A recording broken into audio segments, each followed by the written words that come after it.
Okay, it looks like this part of the 30-day series looks like today I'm in kind of a hurry just to get something done today, so I'm just gonna probably just upload this video and not even go home to try to put like the intro and the outro on it or something, because I don't have those on my phone. Anyway, so what we're doing today is we're gonna talking a little bit of psychology type stuff, but what we're gonna do is use the children's poem called Where the Sidewalk Ends to actually talk about van life, nomads, that sort of thing. Or it could really just be anybody who travels.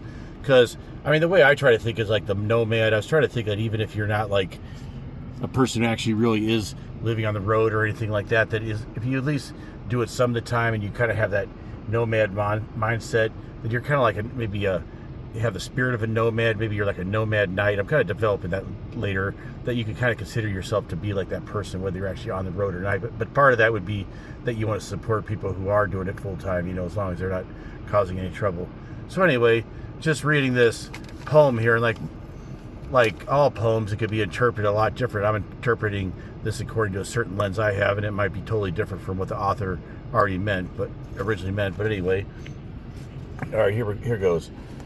There is a place where the sidewalk ends, and before the street begins, and there the grass grows soft and white, and there the sun burns crimson bright, and there the moonbird rests from his flight to cool in the peppermint wind.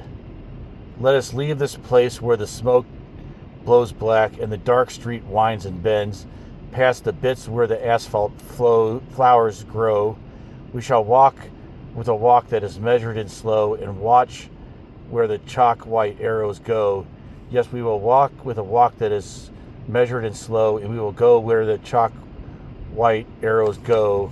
For children, they mark, and the children, they know the place where the sidewalk ends. And so, what I'm going to say for this is obviously, in a lot of ways, let's just say, what's it talking about? Okay, and we're just going to do a little bit of like parking lot looking whenever as I'm talking, to give you a little bit of extra entertainment besides the talking.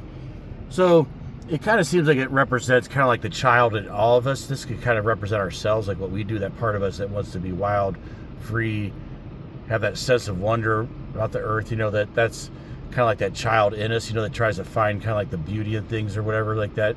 And then it could also be like the children. It could be like the group of children, everybody out there who has this similar attitude. So all you children out there who are going across America drawing these chalk arrows. Yeah, so you could do it like that analogy. So almost like anybody who's got that child spirit, the nomad spirit who goes around.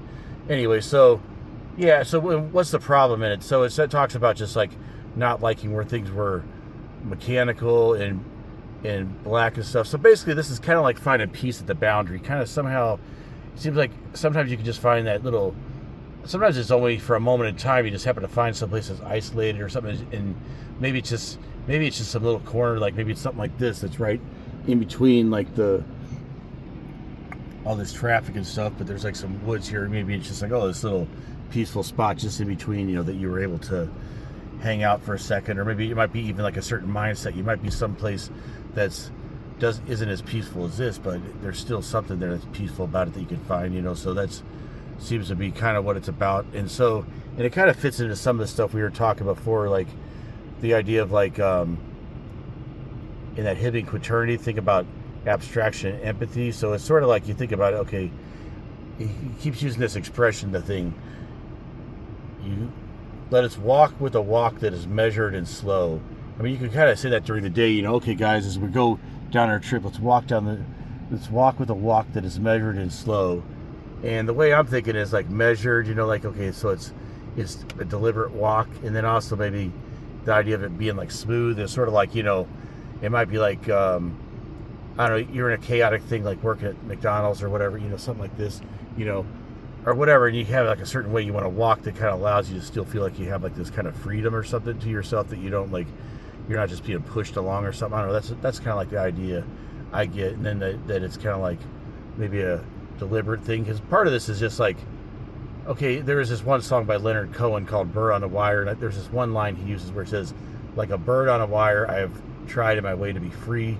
So in that situation, yeah, he was just talking about how you got to find, when you're in different things, whether you want to be there or not, or it's something that's kind of a tough situation, that you can try to find your way to be free.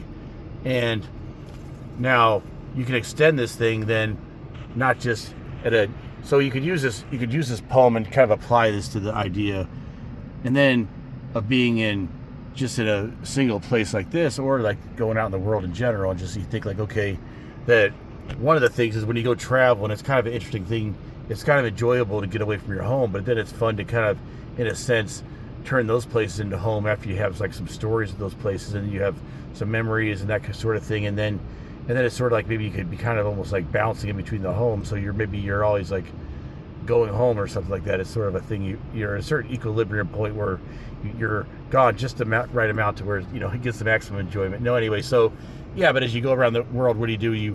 You things seem chaotic, but you look for that measured and slow. So think about that. You measure things out. You know, you have like grid lines on your map. You have different lines showing you transitions, different things like state lines, different geologic boundaries, and you just kind of like, in a sense, you abstract, you kind of split things into a certain box that allows you to kind of like assimilate the world as you go along. But then at the same time, you are moving, so it's so you're moving and you're walking. You are walking, but it is measured and slow, so it's a sort of movement. So it is, you are moving out into the world. And then the chalk white arrows, that could be something that so a chalk white arrow could just be anything that kind of pushes you along the way. So it's sort of like, okay,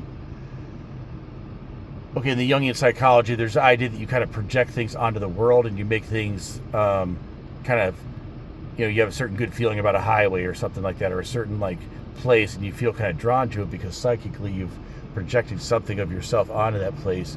And that's sort of what it is. So every time you go to these different places around the country and you have some little memory, or you do something there, maybe you could even, like, if it's something really special, maybe you could even like do something like write your actual moniker or something. Well, I don't know, I'm not suggesting graffiti, but I have did that a couple of times. There was a couple of places where I used to have to like walk up and down this road a lot, and it was kind of like demoralizing because I didn't have a car at the time, and I had like this little moniker, like it actually represented my dog, and it kind of, because he wasn't with me, and then it kind of it gave me that kind of feeling of, you know, right, I wrote this little thing on the bridge, this little graffiti thing of him, you know. Anyway, I mean, it's just a small little thing that was in a place nobody could see it, but you know. So anyway, and then yeah, so you as it says, you know, as your child, you will go where the chalk arrows go. So yeah, that's what you want to do, is go where those chalk arrows go, and at a rate that's measured and slow and deliberate, and where you really get a chance to analyze the situation, the different areas. And also, like, I mean, it also shows too, as you kind of build up. So it's so it's every time you visit someplace, maybe if you just either virtually or not, you study, you learn something about it, or maybe you watch a video on it, maybe collectively you could say that we all like are, you know, these nomad children, or whatever you want to call it, you know, these van knights kind of painting these things out on the road, you know, that you know, give meaning to the world. Because that's one thing too, it's like you can kind of like besides, you know, some places just intrinsically being good, okay, like being by Lake Superior, being by the ocean, being by the Grand Canyon, there's a lot of stuff where I find that it has a lot of subjective values, because it's someplace I've been, and I try hard on this channel to kind of have the theme of like trying to find beauty in kind of like boring places, maybe to a certain extent, you know, I mean, but places that people might find.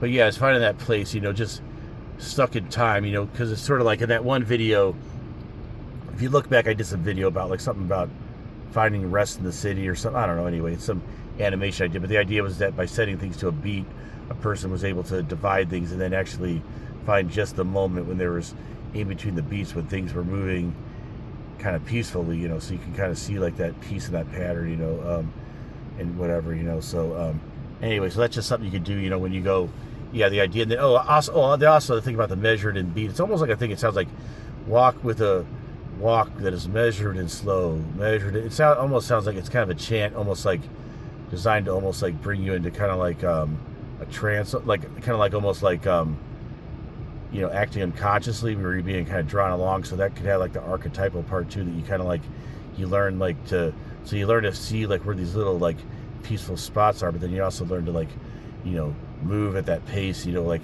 at that you get inspired by some story, or just that you have a certain way that you're deliberately moving through the world and trying to like assimilate the world, and then, you know, just trying to find that place where the sidewalk ends, you know. So anyway, or maybe where the streets have their name, or whatever you want to call it. So anyway, Yeah, that's just my thoughts. It's probably not at all what the author Syl Silverstein, is that his name, actually meant by this poem. But I'm just saying. But that's the thing about poems.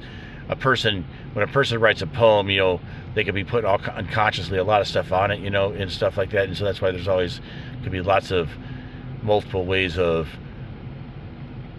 understanding this poem, or any kind of poem. So I mean, maybe some kids probably young enough, they probably literally were thinking there was like the secret place at the end of every, there's something really weird and kind of metaphysical about that, or something, that thing about almost like because the kid thinking he could like dig down to China, or maybe thinking like because he goes like a foot into the woods that now he's like being protected by the woods, or I don't know. Anyway, all right, this is John. Have a good one.